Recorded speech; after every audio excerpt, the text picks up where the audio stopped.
Hi, it's Jay Billis. You're listening to Holden's Take. Run it, ooh, run it, yeah, run it, ooh. I want it all, run it, yeah, run it, run it, run it, run it, yeah, hey. I want it all, run it. Welcome everyone to another episode of Holden's Take. This is the second episode or second podcast special for the ACC tournament, and also we have NFL free agency beginning, so this is going to be a good podcast. So the first game today at 12 o'clock was NC State and Clemson. Clemson started off strong with 42 first half points compared to NC State's 26. NC State was down by 18 at the half. Second half, NC State really turned it around. Markel Johnson had 23 points and sank the clutch free throw at the end to win the game. Second half, Clemson only scored 16 points to NC State's 33. At the end of the game, there was a questionable call by one of the referees. Markel Johnson drove to the rim and was called for a foul. However, in the replay, he wasn't fouled. But NC State will advance and they will play UVA tomorrow at 12 o'clock. Second game, 2 p.m., was Virginia Tech and Miami. It was pretty much all Tech. Miami could not score at all until the second half, scoring 35 points. It was just straight domination by Tech. Kerry Blackshear had 19 points, 10 rebounds, and Nikhil Alexander-Walker led the team with 6 assists.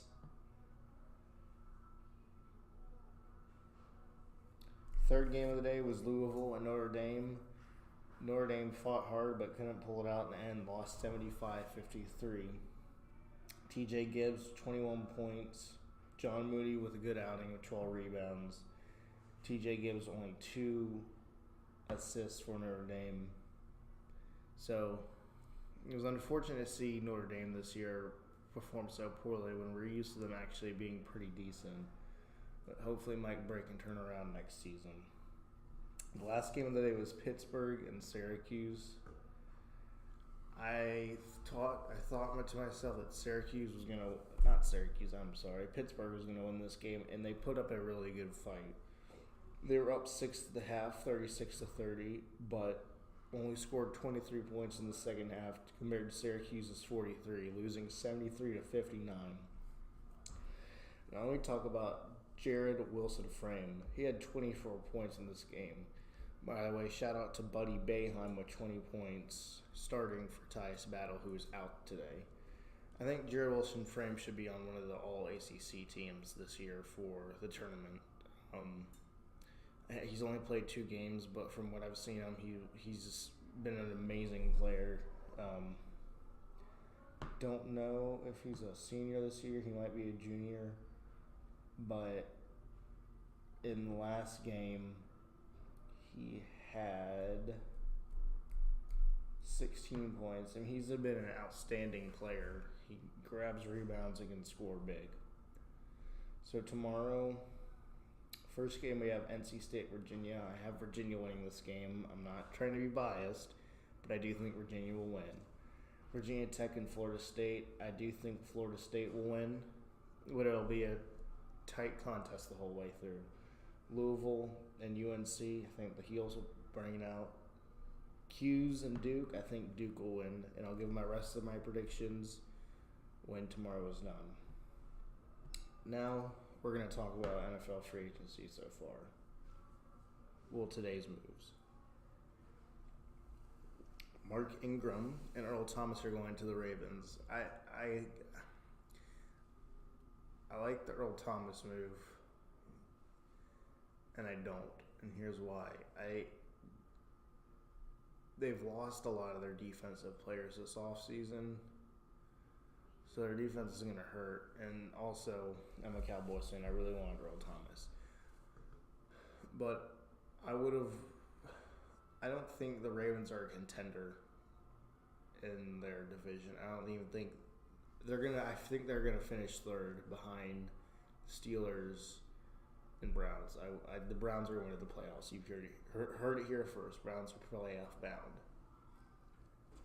But I would have wanted to go to contender, especially with Earl Thomas's age being 30 and his injury history.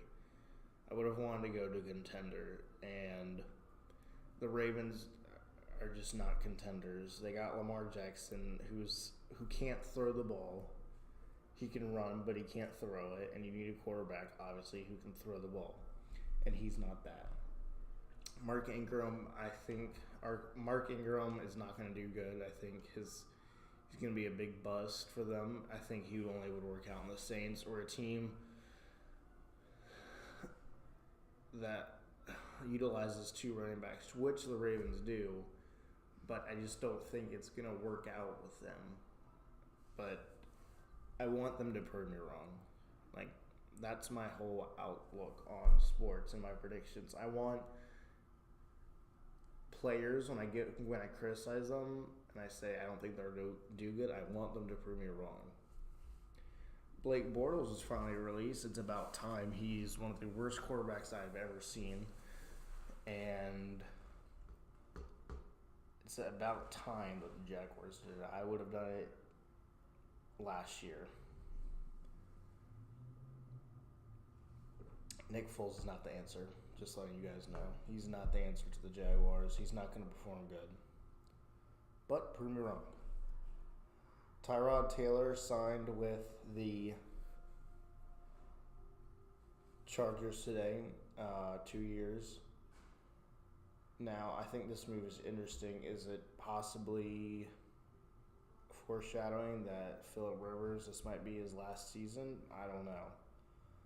But I do like it. I wonder if he got, I don't know if he got offers from other teams, but I would have gone to a team that needed a quarterback. But, I mean, now that I think about it, there isn't much teams that really need a quarterback besides the Giants, and they're hell-bent on staying with Eli, which I don't understand why. But that's that's the Giants. They're a bad organization. And now for the big fish, Le'Veon Bell. I do not understand why he held out. I do understand, actually. But wanted $60 million, takes a contract with the Jets for $53 million, which is $7 less, $7 million less than what he wanted. Makes absolutely no sense.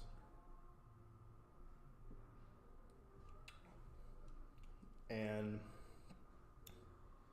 is he going to be good, or is he going to be a bust?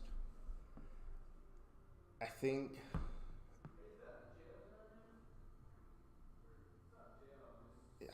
he'll be. I don't know what to think of Le'Veon Bell going to the Jets. It's funny that he took less than what he wanted from the Steelers. But I don't know what he wants. I really don't. It's all him. Tomorrow's podcast is going to be big. I'm going to talk about all the games more in depth that I've done. Let me guys know if you want me to do longer podcasts, 15 minutes plus, or is this what you guys want it to be? But I'll see you guys tomorrow.